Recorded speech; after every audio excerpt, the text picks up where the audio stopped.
हरे कृष्ण राधा माधव हरिकथा चैनेले सबाइके स्वागत। आशा करछि गुरुर कृपाय राधा माधवेर कृपाय सकलेई भालो आछेन। आजके आमी अपरा एकादशीर माहात्म्य कथा पूर्णांग সময়সূচি एवं एकादशीर व्रत पालन करले कि फल लाभ हय समस्त किछु এই ভিডিওর মাধ্যমে আলোচনা করব।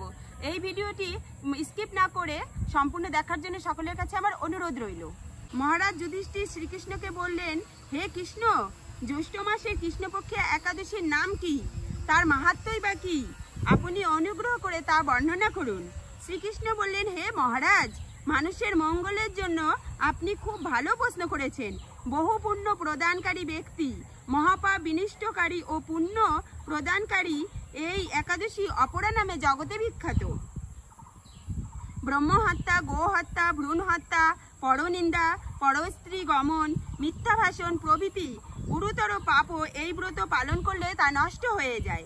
এই ব্রত পালনকারী ব্যক্তি জগতে প্রসিদ্ধি লাভ করে।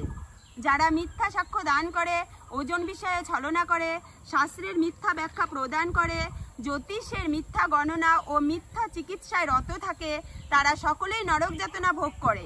এই সমস্ত ব্যক্তিও যদি এই একাদশীর ব্রত পালন করে তাহলে সেই ব্যক্তি সমস্ত পাপ থেকে মুক্ত হয়ে যায় এবং স্বর্গগতি প্রাপ্ত হন। ক্ষত্রিয়রা যদি স্বধর্ম ত্যাগ করে যুদ্ধক্ষেত্র থেকে পালিয়ে যায় তবেও সে ঘোরতর নরকগামী হলেও এই ব্রত পালন যদি করে তাহলে তার সমস্ত পাপ নষ্ট হয়ে যায় এবং সে স্বর্গগতি লাভ করেন।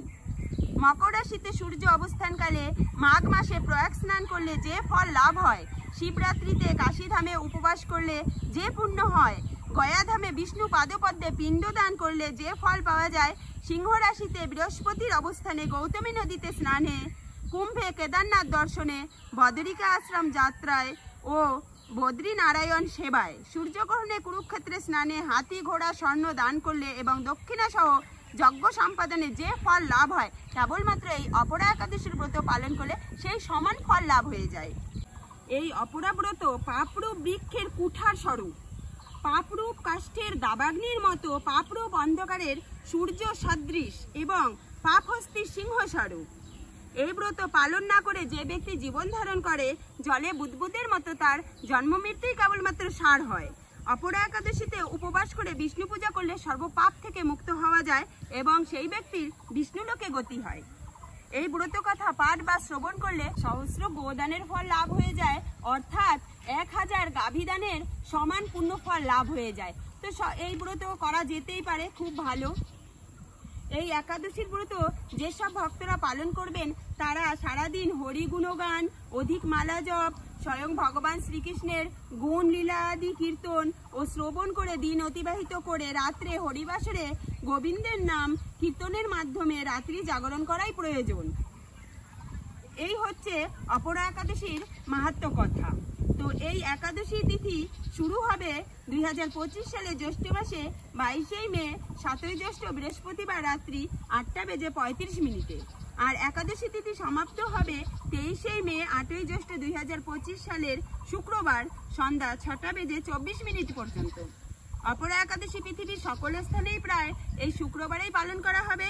আর এই অপরা একাদশীর ব্রতের পালন হবে পরদিন শনিবার সকাল 9:22 মধ্যে। একাদশীর পালন কিন্তু সবসময় সময়ের মধ্যেই করতে হয়, এমনকি সময়ের থেকে আগেও করা যেতে পারে, কিন্তু সময়ের থেকে পরে কখনোই করা যাবে না, এটা সঠিক না। আমাদের এই ধরনের ভক্তিমূলক ভিডিওগুলি যদি আপনাদের ভালো লেগে থাকে তাহলে লাইক, কমেন্ট, শেয়ার করে সবাইকে দেখার সুযোগ করে দেবেন। হরে কৃষ্ণ, রাধে রাধে।